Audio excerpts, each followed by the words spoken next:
Okay, so welcome back. Thanks for tuning in. We're going to talk more about singing today. This is part 3 of our Intro to Singing workshops. Last week we talked a little bit more about tone production. The week before that we talked about breath. And today we're going to talk a little bit more about communication, both by just physically articulating our words and interpreting songs and communicating emotion and being a good communicator as a performer as well. So let me share my screen with you. Give me 1 second.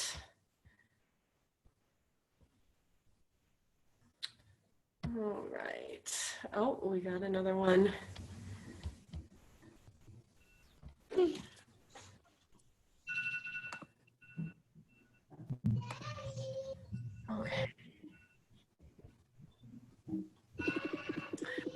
Sorry, stand by.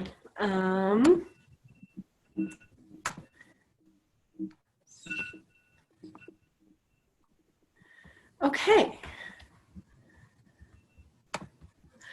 All right, so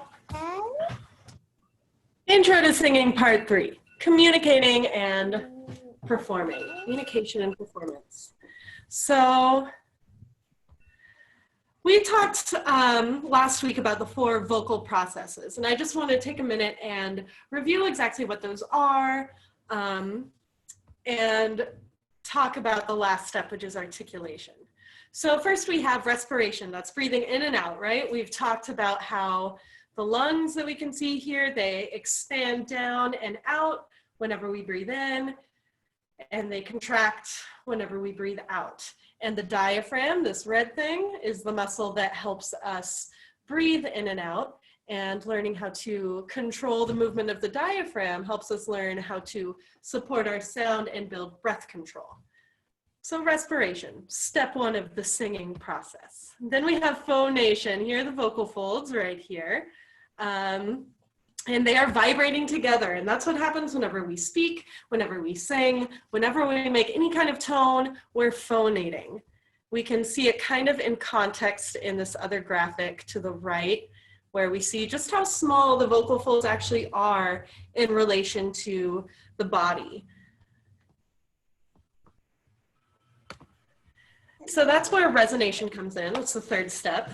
And resonation is basically how the voice is amplified after it's produced by the vocal folds. This is a great little graphic that kind of shows us here down in the throat, our vocal folds are coming together to make sound, but then that sound kind of bounces off all these cavities in the throat and in the face and the mouth to amplify the sound, to make it louder.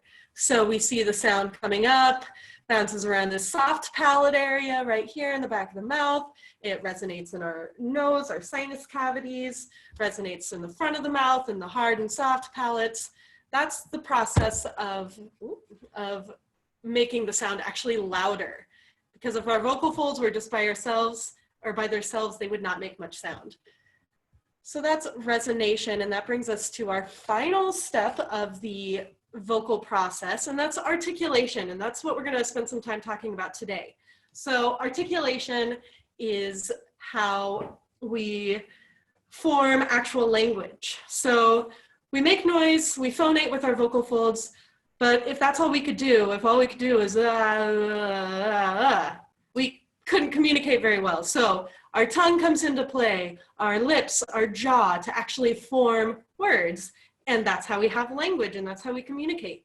There are a ton of other articulators, like the hard palate and the soft palate. There's a lot more to this picture, but the tongue, the lips, and the jaw are the articulators that are under our direct control. So that's what we're going to talk about. So one of the biggest problems I see in beginning singers is being a little lazy with their articulation. It's hard for new singers to understand just how active all of this really needs to be.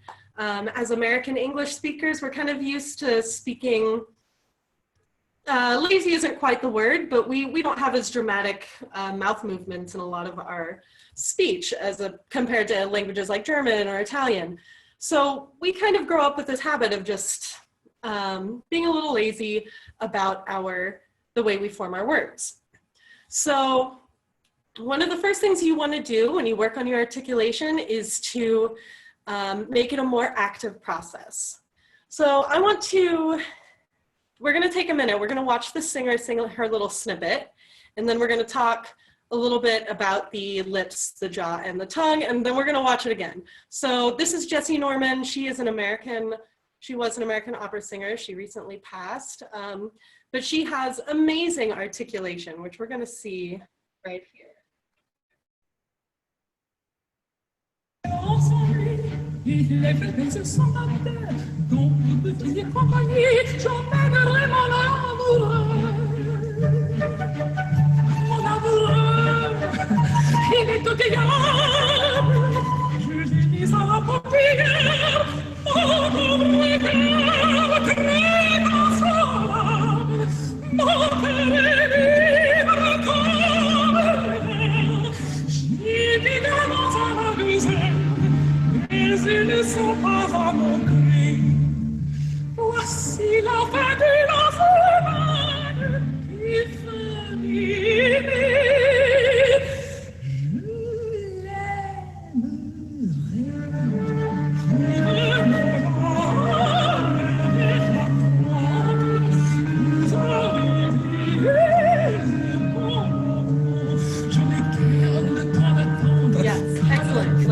She's a mesmerizing performer. It's nice to just take it all in for a second, especially if you're a total opera nerd like I am.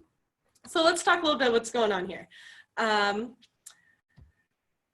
So the primary articulators that we're talking about are the lips, the jaw, especially the lower jaw, and the tongue.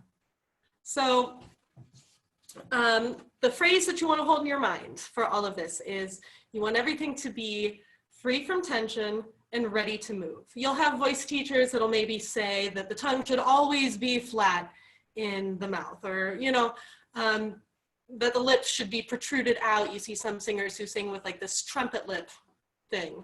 But in truth, you want relaxation and fluidity in your articulators. So the lips, we'll start with the lips. One way to loosen up your lips, one way to think about it is to think of them as being slightly apart whenever you sing, not like open, but just slightly apart. So they're nice and loose. Another thing you can think about is that they're slightly away from your front teeth so that you can imagine them being, again, loose, ready to move. One little warm up you can do is wee wee wee. So like wee wee wee wee wee. It's a great way to exaggerate your lip movement and to get them all loosened up. So if you go as far away, like as spread as possible, wee, and then bring them in as much as possible. Woo, wee wee wee wee wee. Great way to loosen up your lips and to get them ready to articulate more clearly. The jaw is the next big part, especially as we get older. A lot of people develop a habit of carrying a ton of tension in their jaw. If you notice right now, are your teeth together? Are they apart? Are your teeth clenched? Or is it nicely relaxed? A lot of people will be clenching their teeth or clenching their jaw all the time. So one way we can immediately relax this lower jaw is to think, this will sound familiar, the beginning of a yawn. It's how we breathe better. It's how we prepare to make sound in a better way. It's also how we loosen up the lower jaw to articulate. Or you can think like a surprise breath, like, and you'll feel the jaw just naturally, it goes down and it goes slightly back. It's loose, ready to move. You never want it locked, or you never want to push forward. There's never a time you want it pushed too far back. It's just down, slightly back, ready to move. And then we have the tongue. The tongue is super important and also another place of tension for a lot of early singers. So it helps to think of a reference point for your tongue as you sing. For the vowels in particular, you always want your tongue to return to one single spot in your mouth. For most singers, this is going to be right at the base of your bottom teeth, kind of like on the gum ridge below your bottom teeth or wherever is comfortable. But you always want it down. I'll try to get a little closer. One way to practice that is working with your 5 primary vowels. E, A, A, O, U. E, A, O, U. It's easiest to see in this camera on the E, A, A, but you see the tongue doesn't need to move at all. Or at least the tip of the tongue doesn't need to move at all. The middle is going to move around a little bit, but the tip always stays down here. That's going to help your sound come out freely because the sound can get all locked up in your tongue if it's too tense. So,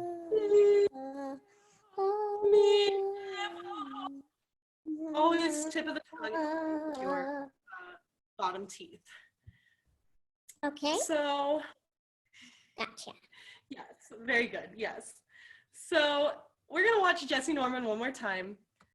This time I want you all to watch her tongue especially, but you can see also how loose her jaw is. So when I say loose, I don't mean that it's always relaxed. It's always active and ready to move. You're never gonna be locked in any one place, but you're gonna be ready to go somewhere new. And that's the most important thing. Let me share my screen again. Here we go. Okay.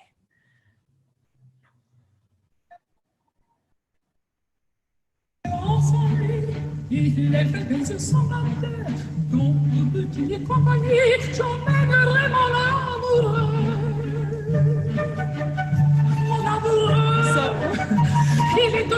So you see right here, diable, diable. Her tongue is so forward, relaxed. The tip of the tongue is right there at the bottom.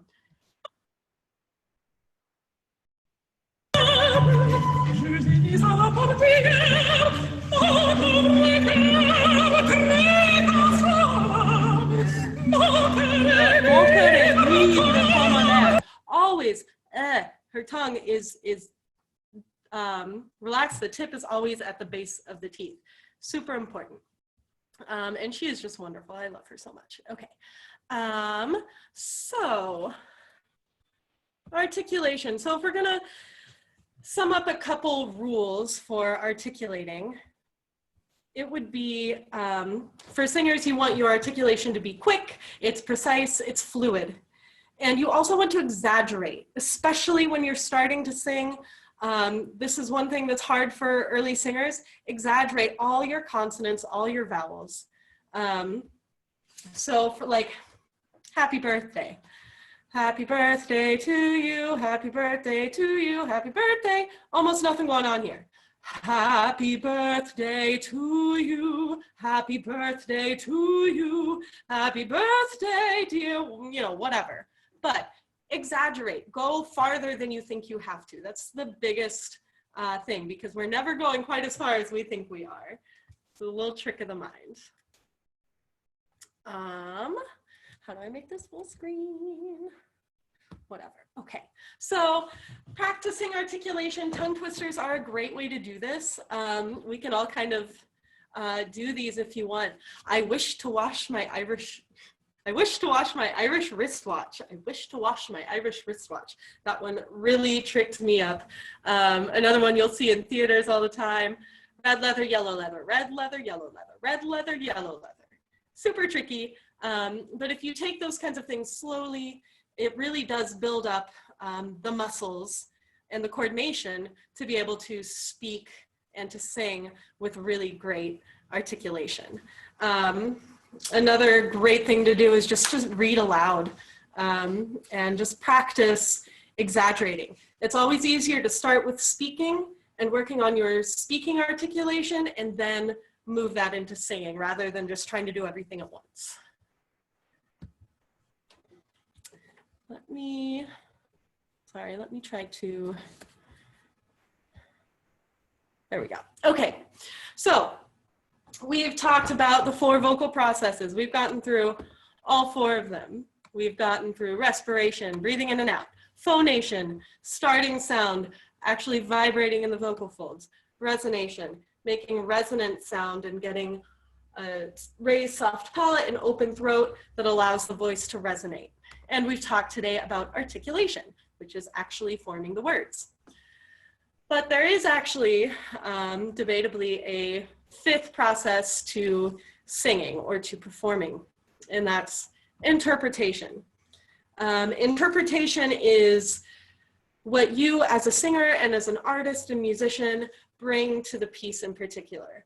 No one goes to a concert to hear correct notes and correct rhythms and everything's right, cool, done.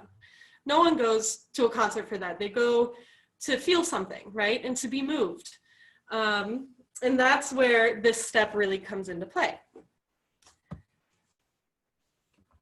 So when we interpret a song, we're trying to communicate emotion. And there's a difference between being on stage and just feeling a lot and actually communicating what you're feeling. So the preparation stage is what that is all about as we prepare to sing or prepare for a performance. So what makes a good performance? If you think back on performances maybe you've seen on YouTube or things that you've seen live, you think back on those performances that really meant something to you or made an impression on you, they probably all had a little something in common. The singer probably looked comfortable on stage. They were confident, they sang well, they communicated with their audience. And most of all, we love performances that seem really natural. And the trick about giving a natural seeming performance is preparation. What you can really do to make a good performance is preparation, preparation, preparation. Especially if you're someone who deals with nerves or stage fright or anything like that, the more you prepare, the more confident you're going to be on stage.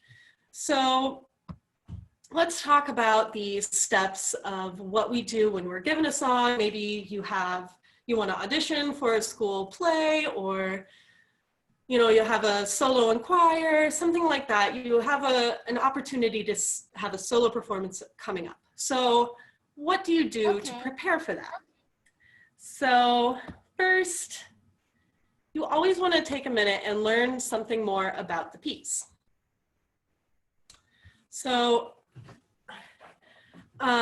you want to, maybe do some research. When was this piece composed? Who was the composer?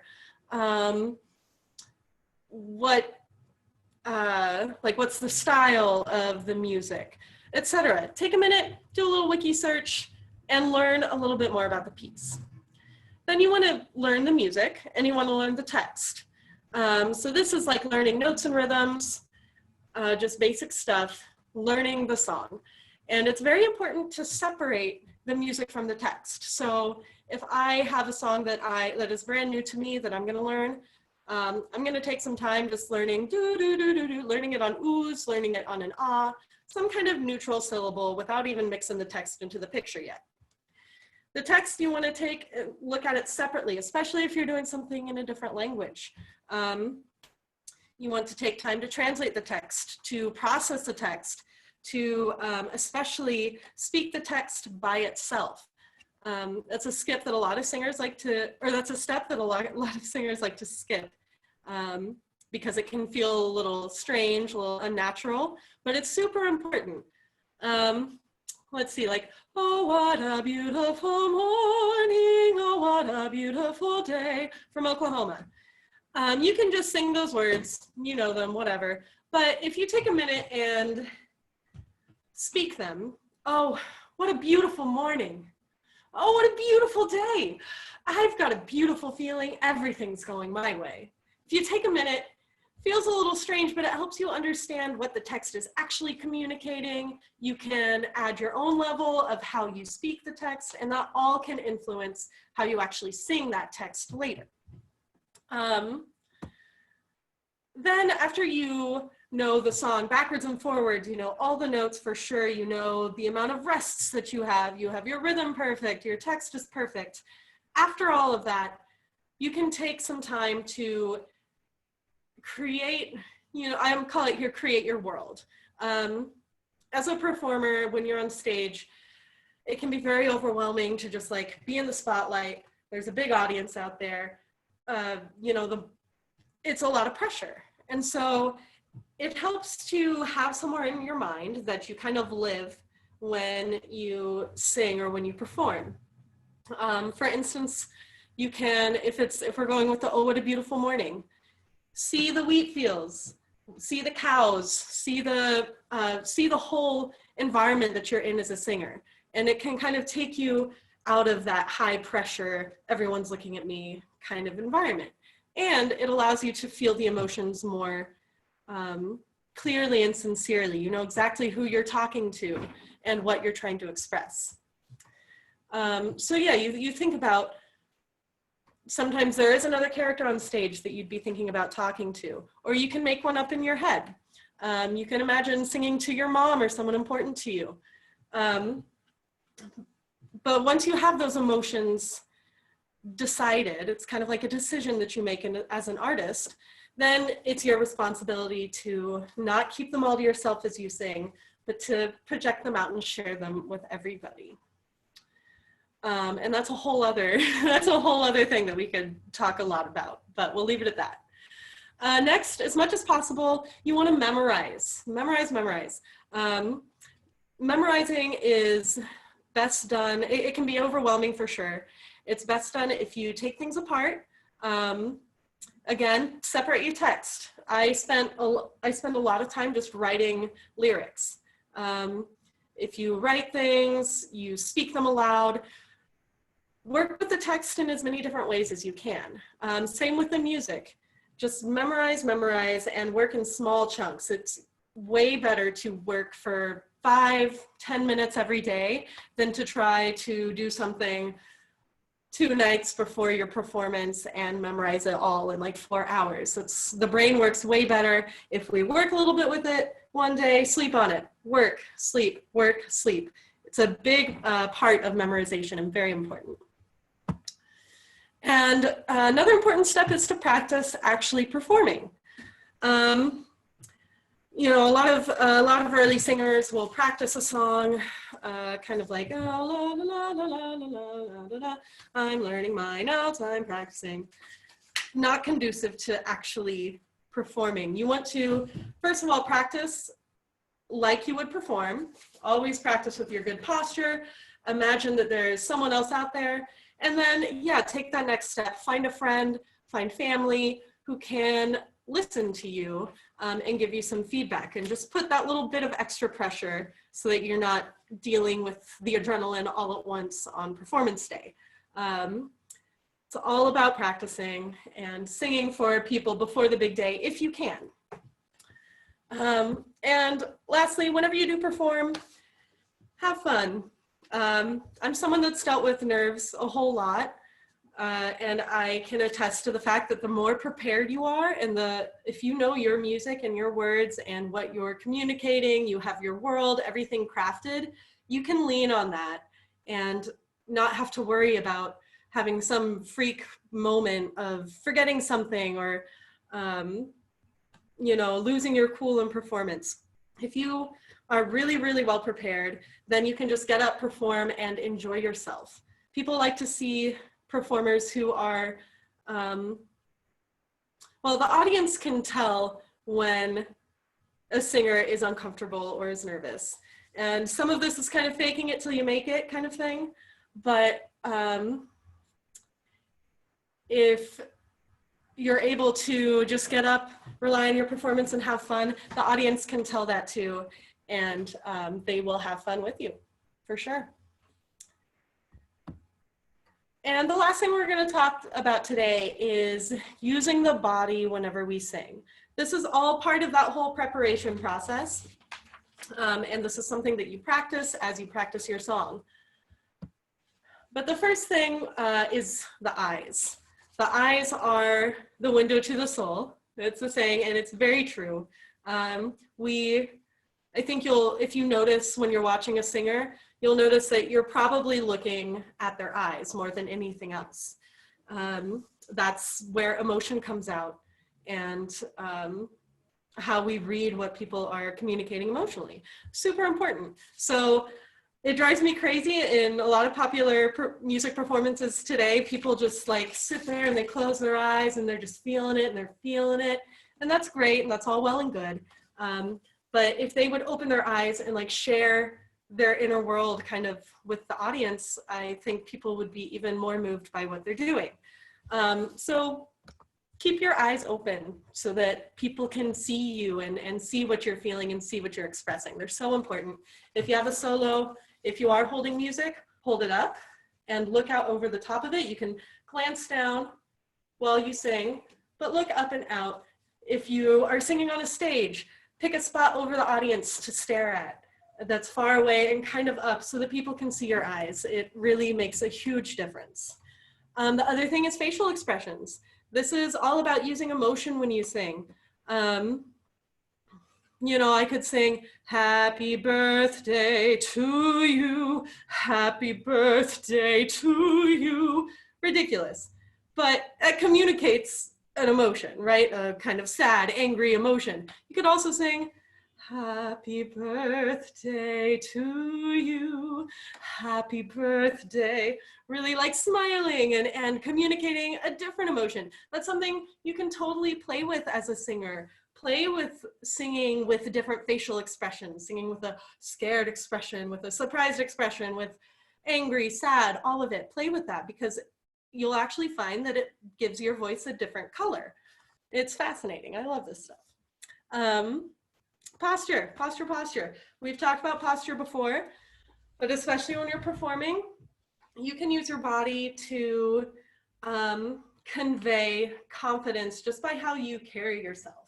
I'm sitting, but if I were standing and if I were kind of like slunched in like this, you know, that communicates a certain emotional state. If I sit back, even if I don't necessarily feel super confident on the inside, assuming this posture, everyone's gonna think you're totally confident, that you know what you're doing. You know, they're gonna have so much faith in you as a performer.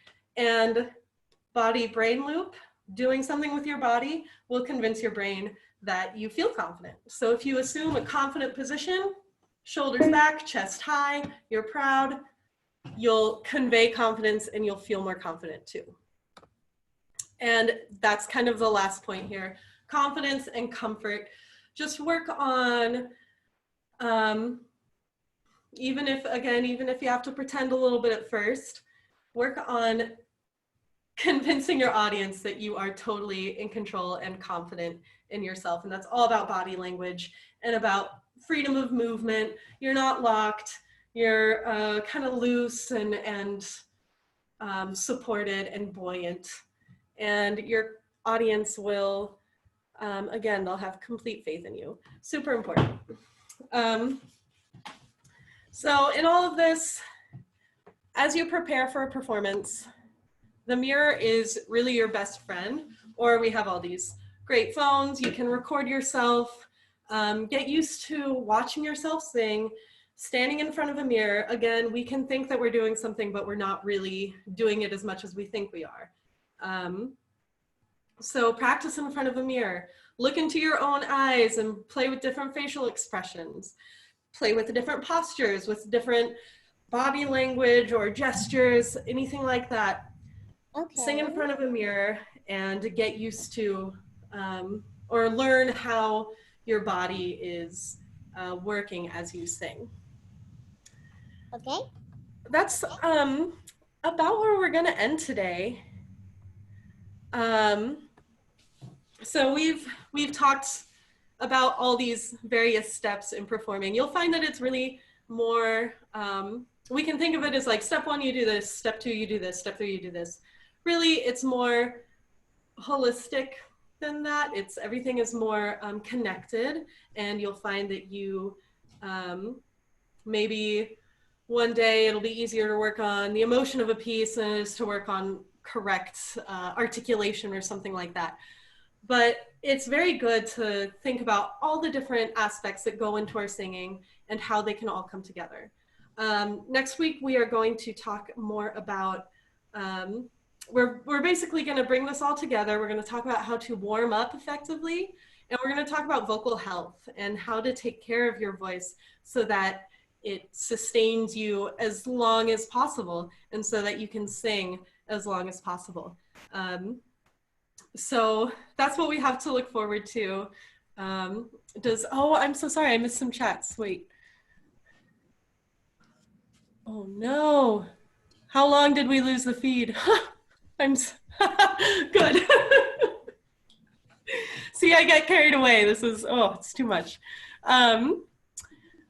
Well, I hope that, okay, that's not too bad. 3 minutes could be worse.